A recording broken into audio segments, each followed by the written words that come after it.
Hey, it's Shanice. I'm back with another video, and in this video I'm going to be showing you how I made this new recipe. New to me, this is with walnut meat and portobello mushrooms, and also I have a chickpea pasta that I came across in the grocery store, so I wanted to make this as a spaghetti. As I show you this video, I'll also let you guys know how this turned out and what I thought it tastes like. So if you want to see this video, stay tuned. Okay, so the first thing I'm starting out with is my grapeseed oil, some basil, cayenne pepper, sea salt, onion powder, and agave. I also have about 3 handfuls of soaked walnuts that I soaked overnight, and I have some chopped portobello mushrooms that I'm going to saute separately. And then I also found this chickpea rotini pasta in the grocery store that I wanted to try out because I noticed the only ingredient in this was chickpea flour, so this one was new to me.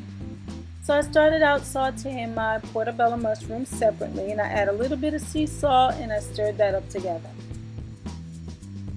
And then I'm taking my soaked walnuts and I'm going to go ahead and poach them about 3 to 5 times in my Ninja processor, at least until I get the consistency that I want.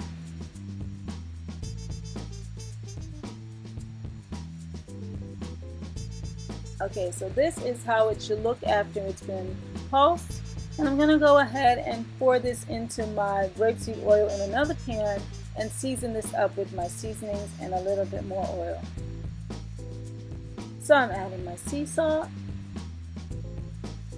cayenne pepper,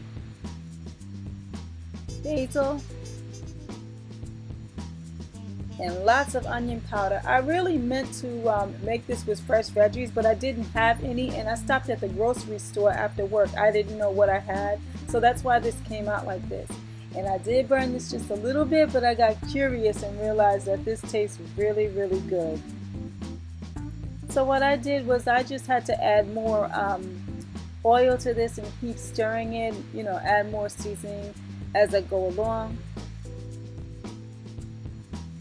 And then after that, I just added my portobello mushrooms to this.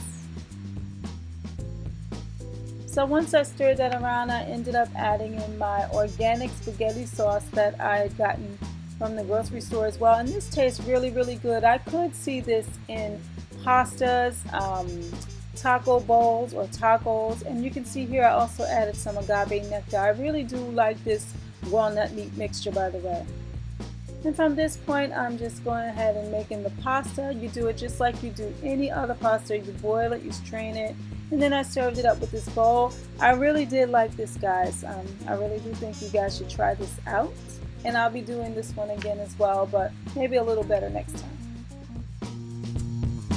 Alright, so there you have it. That was my chickpea pasta with walnut meat spaghetti sauce. I really hope you enjoyed this video. If you liked it, don't forget to thumbs up, like, share, comment, and subscribe. And I'll see you guys in the next video.